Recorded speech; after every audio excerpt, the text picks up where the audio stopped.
Chief whip സ്ഥാനത്തു നിന്നും പുറത്താക്കപ്പെട്ട PC. ജോർജിന് ഇന്ന് സ്വീകരണം നൽകും. വൈകിട്ട് 5 മണിക്ക് തിരുവനന്തപുരം ഗാന്ധി പാർക്കിലാണ് സ്വീകരണം. ഭാവി രാഷ്ട്രീയ നിലപാട് പി.സി. ജോർജ് യോഗത്തിൽ പ്രഖ്യാപിക്കും. ചീഫ് വിപ്പ് സ്ഥാനത്തു നിന്നും പുറത്താക്കപ്പെട്ട ശേഷം ആദ്യമായാണ് പി.സി. ജോർജ് പൊതുപരിപാടിയിൽ പങ്കെടുക്കാൻ ഒരുങ്ങുന്നത്. VSDPയുടെ നേതൃത്വത്തിൽ വിവിധ സംഘടനകളെ ഉൾപ്പെടുത്തി വൈകുന്നേരം ഗാന്ധി പാർക്കിൽ ജോർജിന് പൗരസ്വീകരണം ഒരുക്കിയിട്ടുണ്ട്. രക്തസാക്ഷി മണ്ഡപത്തിൽ അഴിമതി വിരുദ്ധ പ്രതിജ്ഞയെടുത്ത ശേഷമായിരിക്കും സ്വീകരണം. പി.സി. ജോർജിനെ ആനയിച്ച് തിരുവനന്തപുരം നഗരത്തിൽ പ്രകടനം നടത്തും. തന്റെ രാഷ്ട്രീയ നിലപാട് ഗാന്ധി പാർക്കിൽ പ്രഖ്യാപിക്കുമെന്ന് പി.സി. ജോർജ് വ്യക്തമാക്കിയിട്ടുണ്ട്. ജോർജിനുള്ള സ്വീകരണം ശക്തിപ്രകടനമാക്കാനുള്ള ഒരുക്കത്തിലാണ് സംഘാടകർ. തലസ്ഥാനത്ത് തനിക്ക് പിന്തുണയുണ്ടെന്ന് കാട്ടി നേതൃത്വത്തെ വെല്ലുവിളിക്കാനാകും ജോർജിന്റെ ശ്രമം.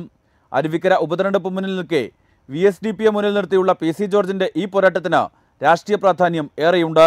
തിരുവനന്തപുരത്ത് നിന്നും കോട്ടയത്തേക്കാണ് പി.സി. ജോർജിന്റെ യാത്ര. കോട്ടയത്ത് പാലയിലും പൂഞ്ഞാറിലും പി.സി. ജോർജിന് സ്വീകരണമൊരുക്കാൻ പി.സിയെ അനുകൂലിക്കുന്നവർ തീരുമാനിച്ചിട്ടുണ്ട്. പഴയ കേരള കോൺഗ്രസ് സെക്കുലർ വിഭാഗം ഇതിനായി പ്രവർത്തനം ആരംഭിച്ചു കഴിഞ്ഞു. അരുവിക്കര ഉപതെരഞ്ഞെടുപ്പ് പ്രഖ്യാപിക്കും മുമ്പേ സംസ്ഥാനതല അഴിമതി വിരുദ്ധ യാത്രയും ജോർജ് സംഘടിപ്പിക്കും. റിപ്പോർട്ടർ, തിരുവനന്തപുരം.